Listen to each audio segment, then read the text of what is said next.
بسم الله الرحمن الرحيم السلام عليكم ورحمة الله وبركاته meel kastoo aad joogtaan ba Allah wadala dhamaanteen waxaynu ka wada baryaynaa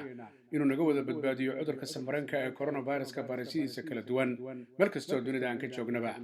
waa maalinimo talaado ah 16 bisha February 2021 cudurka coronavirus-ka oo jira weli ayaa waxaa jira dadaaladii xoogga lahaa ee dhinaca tallaalidda iyo weliba is-ilaalinta iyo dadka in lagu xakameeyo guud ahaanba goobaha ay degan yihiin taasoo u muuqata meelo badan inay wax ka tartay marka la fiiriyo tirooyinka dadka cudurka uu soo ridanayay iyo dadka maalin walba u dhimanayay arrimahaas oo dhani waxay ahaayeen kuwo muujinayay idadiilo wacan marka la fiiriyo waddamada uu sida aadka ugu badnaa sida qaaradda Yurub iyo weliba Latin America meelaha qaarna waxaa laga soo saaray nidaamyo iyo shuruucyo cusub oo dadka si gaar ah loogu guulinayo marka la fiiriyo dhinaca hoteelada iyo weliba waddamo hore iyagu u guuleystay kuwo kalena ay bilaabeen UK marka aynu fiirino ra'iisul wasaare Boris Johnson ayaa waxa uu sheegay in rajo wanaagsan la muujinayo marka la fiiriyo qaabka iyo sida ay tallaaladu u socdeen iyo dadaalada ay dawladdu waday waxa uu sheegay waxa guul ah in la gaaray ilaa iyo 15 milyan dad ka badan in la tallaalay taasoo hore loo qorshaystay marka la gaaro 15ka bisha oo ku beegneyd maalintii shalay in 15 milyan kor ay u dhaafeen dadka qaatay dooska koobaad ee tallaalka kala duwan UK waxa ay shaaca ka qaaday inay rajaynayso ilaa bisha September inta ugu badan reer UK oo dhan tallaalka inay helaan taasoo markaa wax weyn ka taraysa marka la fiiriyo ka hortagga iyo iska difaaca jirka bini'aadamku fayraska uu iska difaacayo waxaa jira qoliyo iyagu markiiba su'aalo la yimid oo ah goorma ayaa la qaadayaa xanibaadaha kala duwan gaar ahaan England oo ah guryaha la joogayo taas ayaa weliba dadka u ololeynaya waxaa ku jiray ilaa iyo 60 kamid ah mudanayaasha baarlamaanka oo ka tirsan xisbiga conservative-ka ee ra'iisul wasaare Boris Johnson oo weydiiyay ma dhici kartaa in xanibaadda England gabi ahaanba la qaado tan iyo bisha May ee soo socota ee sanadkan laakiin ra'iisul wasaare Boris Johnson waxa uu sheegay inaan marnaba lagu degdegi doonin oo fiiro gaar ah loo yeelanayo tallaabo kasta oo la qaadayo oo la doonayo in xanibaadda looga qaado guud ahaanba dalka waxa uu shaaca ka qaaday in 22ka bishan February la eegi doono barnaamij loo qorsheeyay qaabka iyo sida lagu sahli karayo in looga qaado xanibaadda dalka waxa uu sheegay tallaabo kasta inay muhiim tahay iyadoo lala tashanayo guud ahaanba dhaqaatiirta iyo saynis yahanada waxa uu shaaca ka qaaday Boris Johnson inay dhici karto in 8 bisha Maarch iskuulada la furo iyadoo la eegayo inta ka horeysana xaaladdu sida ay noqoto xogayaha caafimaadka ee UK Matt Hancock ayaa isaguna waxa uu shaaca ka qaaday 2 maalmood ka hor inay dhici karto in cudurka coronavirus-ka uu noqdo mid markaa dadka la noolaada sida fuluga oo kale oo ay dhici karto tallaaladiisu inay joogto noqdaan sanad walba iyo in la soo saaro daawo markaasi wax looga qaban karo hadiiba ay suurtagal noqoto wixii ka bilowda dhamaadka sanadkan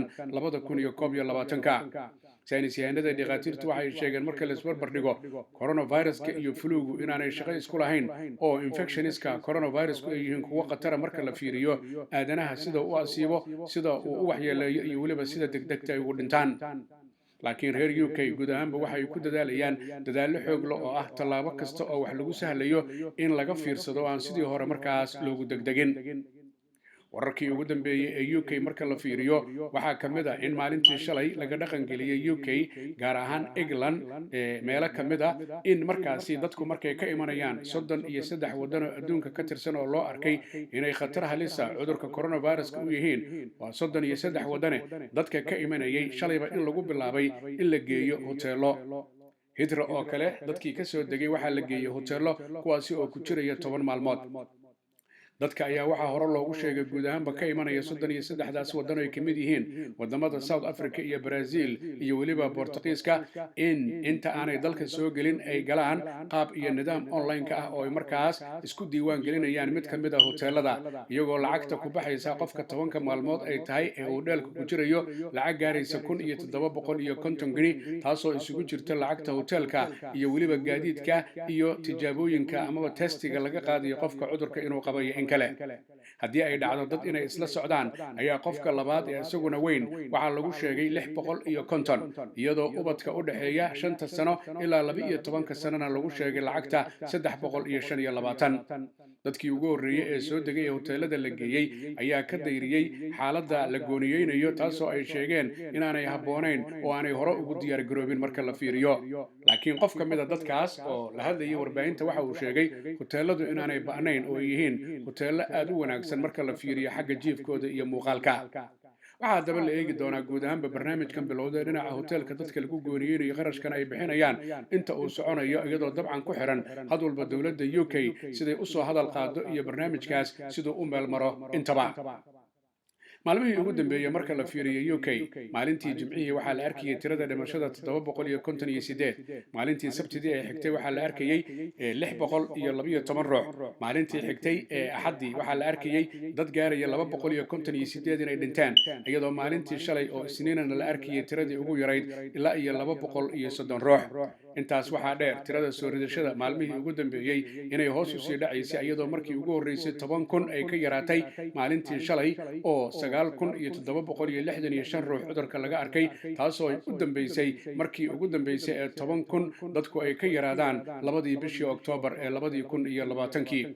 guud ahaan UK marka la fiiriyo dadka cudurka uu ka dilay waxa ay gaarayaan 117,000 iyo weliba 396 ruux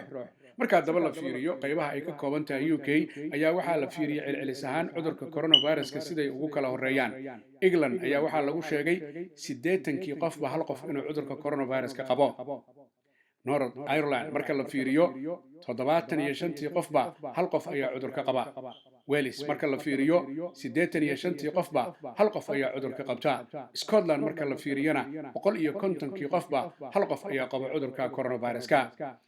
diilo xoog leh ayay UK muujinaysaa marka la fiiriyo taasoo ay u arkaan maalinta ka dambaysa tirada soo ridashada dadka laga arkayo iyo tirada dhimashadu inay yaraanayso taasoo loo aaneynayo laba arrimood inta badan arrinta koowaad oo ah tallaalka oo xawli ku socda oo dadka la talaaliyo difaacooda uu fiicnaanayo iyo weliba dhinaca kale isgooniyeynta ay dadku isgooniyeynayeen iyo qaadashada amarka ay qaateen oo iyada lafteeda loo arkayay inay wax badan ay taraysay mar walba oo tallaabo la qaadayo UK hadday tahay dhinaca ku jiridda guryaha iyo dhinaca eegista qaabka wax loo yaraynayo intaba waxay noqonayaan kuwa laga fiirsanayo sida ay sheegeen wararkii ugu dambeeyay ka yimid dhinaca xukuumadda iyo dhinaca saynisyahanada iyo dhaqaatiirta reer UK guud ahaanba marka la fiiriyo dowladda UK waxa ay ka mid tahay wadamada difaacay sida Mareykanka oo kale ay u difaaceen laanta jamciyadda quruumaha ka dhaxaysa hay'adda ugu qaabilsan dhinaca caafimaadka WHO khubaradii iyo saynisyahanadii ka socday ee ku maqnaa magaalada Wuhan ee dalka China oo asal ahaan cudurku uu ka soo bilowday waa coronavirus-ka dadkaas iyaga ah ee iyagu saynisyahanadaahi waxay sheegeen markii ay tageen bishii January horaanteedii in 2 toddobaad la gooniyay oo hodheelo lagu hayay 2 toddobaadna shaqada ay bilaabeen iyagoo waraysiyo kala duwan sameynayay meelahana booqanayay laakiin ay shaaca ka qaadeen dhammaantoodba sidii la rabay inaan wax loogu ogolaanin oo socodkooda iyo baaritaankooda uu ahaa mid isagu markaa xadidnaa dowladda China ayaa waxay dhinaceeda shaaca ka qaaday inay ogolaatay tallaabo kasta oo ay saynisyahanadu ay rabeen laakiin saynisyahanada warbixintooda waxay sheegaysay in asal ahaan sidii ay rabeen aanay wax u ogaanin laakiin waxay meesha ka saareen arrinkii hore loo sheegay oo ah in khalad ka baxay mid ka mid ah shaybaarada magaalada Wuhan ee dalka China cudurkan laga qaaday taasoo ay saynisyahanadu beeniyeen waxbana aanay ka jirin waxay sheegeen inuu jiro suuq weyn oo ku yaala magaalada Wuhan bartamaheeda oo loo maleeyo arrinku inuu ka bilowday taas oo markaas xayawaanaadka la sheegay lagu iibiyo iyo kuwa kale ee joogaaba inay bini aadamka u gudbin kareen laakiin caddayn aanay sheegin ragga saynisyahanadu waxaanay meesha ka saarin koonfur bari Asia gobolkaas guud ahaanba inay dhici karto goobo ka mid ah cudurka in laga arkay oo ay sheegeen inay u baahan yihiin inay sii wadaan baaritaanadooda hadday tahay dalka China iyo guud ahaanba aaggaas koonfur bari Asia Mareykanka iyo UK ayaa waxay sheegeen in saynisyahanada WHO hadalka ay sheeganayaan uu yahay mid jira oo ay tahay laga maarmaan asalka cudurkan in la ogaado si markaas looga jabagaaro dhinaca kale dowladda Israa'iil oo ka mid ah wadamada talaalka bilaabay laguna tiriyo dalka koowaad ee ugu badan talaalida dadka ay talaaleen adduunyada marka la fiiriyo xilliga ay bilaabeen ayaa waxa ay shaaca ka qaadeen talaalka Pfizer inuu yahay mid wax taraya 94% marka la fiiriyo xagga difaaca jirka iyo cudurka coronavirus-ka inuu ka hortago ragga dhaqaatiirta ee Israa'iil waxay shaaca ka qaadeen inay baaritaan ku sameeyeen dad kala duwan oo ah dad la talaalay iyo dad aan la talaalin dhakhtar ka mid ah dhaqaatiirta talaalka Israa'iil ku howlaneed waxa uu sheegay in ay jireen 600,000 oo ruux oo la talaalay cuduradoodana la og yahay oo xaaladooda la ogaaday iyo 600,000 oo kale oo aan la talaalin oo dadkaas la talaalay ku cudur ah isbarbardhigga la isbarbardhigay ayaa lagu ogaaday sida dhaqaatiirta Israa'iil ay sheegeen Pfizer in talaalkeedu 94% uu waxgal yahay oo uu habboon yahay oo markaas uu ka difaacayo dadka cudurka coronavirus-ka arrintaas ayaa waxaa hore u shaaciyay marka la fiiriyo maamulayaasha Pfizer oo iyaga lafahantooda hore u sheegay in tallaalkoodu uu yahay mid quman oo ay dhici karto keliya maahan kan China ka bilowday kuwa kale ee dhinaca Brazil iyo dhinaca UK iyo dhinaca South Africa cusub iyaga laftooda inuu markaasi wax ka qaban karayo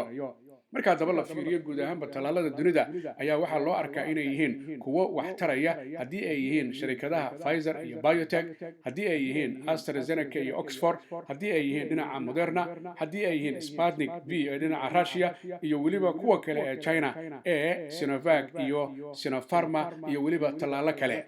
arrimahaas marka la fiiriyo guud ahaanba waxaa loo arkayaa tallaaladu inay wax tari karayaan iyadoo cudurka la fahantiisana waxyaabaha lagula dagaalamo ay tahay tallaalka oo la badinayo dadka la tallaalayo iyo dadka oo la kala ilaalinayo bucshirooyinkii oo la xiray iskuuladii oo la xiray taasoo dadka la yiri sanka iyo afka xirta oo kala fogaada nadaafadana markaas ku dadaala adduunyada guud ahaan marka la fiiriyo cudurka coronaviruska wadamo ayaa jira aad ugu horeeya xagga soo ridashada iyo weliba xagga dhimashada marka dalalka kale adduunka la barbar dhigo dalalka ugu ba'ani dabcan waa dalalka reer Yurub iyo Latin America ama Americas wadamada la isku yiraahdo xagga waqooyiga koonfurta iyo dhinaca bartamaha Mareykanka ayaa wararkii ugu dambeeyay waxa ay sheegeen dadka cudurka uu ku dhacay inay kor u dhaafeen 720 milyan iyo 600 kun oo ruux dadka uga dhintay Mareykankana cudurka inay kor u dhaafeen 480 iyo 6 kun oo ruux Brazil dadka cudurka uga dhintay waxay kor u dhaafeen 239 kun wadanka Mexico dadka cudurka uga dhintay coronavirus waxay kor u dhaafeen 174 kun wadanka Hindiya dadka cudurka uga dhintay waxay kor u dhaafeen 156 kun wadanka UK dadka cudurka uga dhintay waxay kor u dhaafeen 117 kun iyo 396 wadanka Talyaanigana waxay kor u dhaafeen 93 kun iyo weliba 600 oo ruux sidaas ayaa adduunyadu marka la fiiriyo lixdaas wadan ay yihiin wadamada ugu dhimasho badan iyadoo dalalka xigana dabcan ay kamid yihiin xagga Jarmalka iyo xagga Spain iyo weliba wadanka Colombia iyo wadanka Iran oo la sheegay iyada laftooda iyo Russiaba inay kamid yihiin dalalka kale iyo Faransiiskaba ee ku xiga dalalkaas oo iyagana dad badan cudurku uu ka laayay rajo wanaagsan ayaa la muujinayaa marka la fiiriyo qaabka iyo habraaca dadka in la kala fogeeyo guryaha la jooga la ilaaliyo iyo tallaalada faraha badan ee ka socda guud ahaanba meelo badan oo dunida ka mid ah waxaa daba la eegi doonaa xaalku sida uu noqdo iyo weliba maalmaha soo socda iyadoo fariintan aad heshaan maalin walba oo talaado ah oo maanta oo kale ah iyo weliba maalin walba oo jimco ah haddii Allah awoodda lehi uu ogolaado marka daba aynu fiirino fariinta waxaa fududeeya sharikada dhinaca qaadista alaabooyinka xagga UK laga qaadayo lana keenayo xagga Soomaaliya guud ahaanba la geenayo lagana keenayo waa sharikada lagu magacaabo Parcel Host oo fadhigeedu yahay UK xafiiskeeda weynina uu ku yaalo bariga magaalada London 473 High Road Leighton halkaas oo uu diyaar ku yahay ganacsade Axmed Barqadle iyo weliba iyadoo halkaas laga heli karayo oo kale DHL-ka guud ahaanba adduunyada oo dhan la isaga daabulo alaabooyinka hadda sidii haddii lagu keenayo intaba ganacsade Axmed Barqadle waxa kale oo bulshada u haya guud ahaanba telefoonada noocyada kala duwan ee kuwa ugu dambeeyay iyo cunooyinka kala duwan waxaana lagala xiriiri karaa telefoonka eber 7949512877 dadka Soomaaliyeed meel kastoo ay joogaan ba dhib iyo dheef waxay la wadaagaan dadweynaha dunida waxaana laga rabaa inay islaaliyaan ay feejignaadaan baryada ay badiyaan nadaafadana ay ku dadaalaan inay dhageystaan awaamirta ka imanaysa maamulayaasha dalalka ay joogaan iyagoo aan iloobi in halku dhigi ahaa walaalle ha ii soo dhawaan yaana kuu soo dhawaan yaana isu soo dhawaan aan kala fogaano baryada aan badina nadaafadana aan ku dadaalno محمد أحمد حاج عقمنيجي بهذا التلفزيون كعالمي يونيفرسال وقابلسن arrimaha ka wacyigelinta bulshada cudurka coronavirus oo idin leh annagoo kariimkeena kaashanayna kaalinteena aan ka qaadano ka hortagga coronavirus ma sha Allah